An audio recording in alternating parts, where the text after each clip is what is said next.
साल 2022 तक किसान अपनी आय दोगुनी करने के साधन जुटा सके, इसके लिए हम दिन रात जुटे हुए हैं।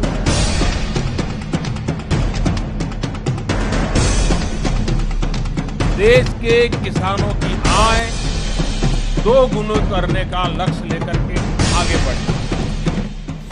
देश में डबल इंजन की सरकार तो बन गई, लेकिन किसानों की आय दोगुनी करने वाली सरकार आज कहीं गुम होते नजर आ रही है। किसान को खुशहाल बनाने और हसीन सपने दिखाने वाली सरकार के पसीने छूटते नजर आ रहे हैं। किसान निधि से सांत्वना देने वाली सरकार ने किसानों की उम्मीदों पर पानी फेर दिया। दोगुनी आय का लालच दिखाकर आज किसान को कर्ज के बोझ में दबने को मजबूर कर दिया। एक गरीब तबके का किसान आज न जाने किन परिस्थितियों से गुजर रहा है, इसकी सरकार को भनक तक नहीं। किसान कर्ज के बोझ में इतना दब चुका है कि आज परिवार को पढ़ाने लिखाने में भी 100 बार सोचना पड़ता है। एक गरीब किसान करे तो क्या करे, एक तरफ बारिश की मार तो दूसरी तरफ भाव की मार। बारिश अच्छी रही तो भाव नहीं मिलता, भाव अच्छा रहता है तो बारिश ज्यादा हो जाती है। कहीं सरकार की नीतियां मार देती है। चौतरफा संघर्षों का सामना करता किसान आज किन परिस्थितियों से गुजर रहा है, ये सारी दुनिया देख रही है। कृषि प्रधान देश होने के बावजूद भी देश का अन्नदाता अन्न के लिए तरसता नजर आ रहा है।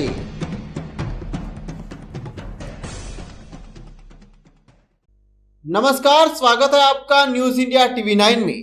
मैं हूं एक छोटा सा एंकर, छोटी सी बात कहने वाला। मैं ना आज तक पर दिखता हूं, ना जी न्यूज पर, ना किसी इंटरनेशनल बीबीसी चैनल पर। मैं एक छोटे से चैनल न्यूज इंडिया टीवी 9 पर आता हूं, गरीब की बात करता हूं, गरीब के हक की बात करता हूं। मुझे ना हिंदू मुसलमान से नफरत है, ना किसी जाति धर्म से। मुझे नफरत है ऐसे नेताओं से जो गरीब से झूठा वादा करते हैं, वादा खिलाफी करते हैं। नफरत है ऐसे नेताओं से जो किसान से झूठा वादा करते हैं। कर्ज माफी का वादा करने वाले नेता न जाने कौन सी रजाई में छिप जाते हैं और खर्राटे मारकर सोते हैं, लेकिन उन्हें न गरीब किसान की चिंता है, न गरीब की। आवास के नाम पर या फिर सरकारी योजनाओं के नाम पर बंदरबाट की जाती है, पैसा खाया जाता है, भ्रष्टाचार किया जाता है। जो अधिकारी नहीं करता उन्हें जबरन खिलाया जाता है।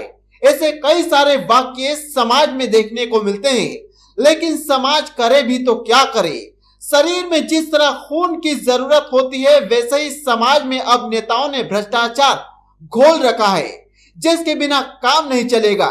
एक छोटा सा बाबू लाखों करोड़ों की संपत्ति इकट्ठी करके बैठ जाता है और कहता है कि मेरे पास पैसे नहीं है। इस तरह की बातें भी सुनने को मिलती है। जी हाँ, आज मैं इस तरह की बातें इसलिए कर रहा हूं कि जिस तरह चुनाव में नेता बड़े बड़े मंचों से बड़ी बड़ी बातें कहे जाते हैं, क्या वाकई में वो वादे सच होते हैं? क्या वाकई में गरीब से किया गया वादा नेताजी निभाते हैं, या फिर हवाई बात करने के लिए नेताजी जाने जाते हैं? आज हमारे देश में ऐसे कई फेंकू नेता है जिनकी बातें सुनने पर लगता है कि वाकई में हमारा देश बदलता हुआ दिखाई दे रहा है, वाकई में हमारा देश तरक्की कर रहा है। लेकिन जमीनी हकीकत देखी जाती है तो तस्वीर कुछ और ही नजर आती है। भैया जी, नेताजी ने तो कहा था कि गरीब को छत मिल गई है, लेकिन उस गरीब के पास जब जाते हैं तो देखते हैं कि बारिश में टपकती छत के नीचे अपने बेटे को सुलाने पर मजबूर हो जाता है। अब क्या कहे, नेताजी से कोई शिकायत नहीं कर सकते हैं। आवेदन देंगे, लेकिन आवेदन भी उन्हीं अधिकारियों के पास जाएगा जो नेताजी के छल्ले होंगे। फिलहाल इन बातों पर समय व्यतीत न करते हुए मुद्दे की बात करते हैं। मुद्दे की बात यह है कि आज जिस तरह से नेता किसानों के साथ वादा खिलाफी करते हैं, किसानों को वोट बैंक का जरिया समझकर उनका इस्तेमाल करते हैं, यह बेहद गंभीर मामला है। कई लोगों को लगता होगा कि किसान के साथ वादा खिलाफी करने पर देश को क्या नुकसान होगा, लेकिन याद कीजिए वो दिन जब कोरोना में लोग भूखे मर रहे थे। बड़े बड़े शहरों के लोग पैसे तो कमा चुके थे, लेकिन जिंदगी के लिए तरस रहे थे। एक सांस के लिए अरबों रुपए देने को तैयार थे, लेकिन सांसें नहीं मिल रही थी, खाना नसीब नहीं हो रहा था। उस समय कोरोना काल में सिर्फ एक किसान ही भगवान था जिसने इस देश को संभाला। लेकिन आज उस भगवान को दर दर की ठोकरें खाने पर मजबूर किया जा रहा है, वादा खिलाफी की जा रही है। लेकिन आज फिर भी किसान मजबूर होकर अपने काम पर फोकस करता है, न कि राजनीति करता है। लेकिन किसान के नाम पर कुछ राजनेता ऐसे हैं जो अब भी बेशर्मी की सारी हदें पार कर देते हैं। कई गरीब किसान डिफॉल्टर हो जाते हैं, बैंकों से कर्ज लेने पर भर नहीं पाते हैं। लेकिन माल्या जैसे लोगों को हवाई जहाज में बिठाकर एसी देकर रफू चक्कर करवा दिया जाता है कि माल्या जी आप तो गोवा, अमेरिका, लंदन, पेरिस में ऐश कीजिए, हम किसान से पैसे वसूल लेंगे। किसान बेचारा भूखे मर जाएगा, लेकिन बैंक वाले उसके दर पर जाना नहीं छोड़ेंगे।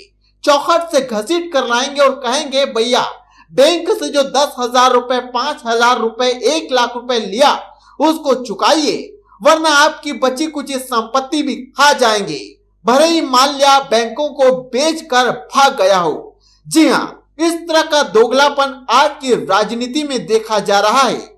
और वो मुद्दा है कि आखिरकार किसान का हक कब मिलेगा, कब किसान की जिंदगी आगे बढ़ेगी और किसान से वादा करने वाले, किसान की आय दोगुनी करने वाले नेताजी कब चेहरा दिखाएंगे किसानों को, कब ऑनलाइन आएंगे, कब टीवी पर चेहरा दिखाकर कहेंगे कि किसान भाइयों मैंने आपकी आय दोगुनी कर दी, अब आपको किसी तरह की कोई जरूरत नहीं, आपकी फसल का दाम भी दिया जा रहा है, आपकी लागत मूल्य से अधिक प्याज का भाव आपको मिलेगा, तरह तरह की फसलों पर आपको रियायतें दी जाएगी।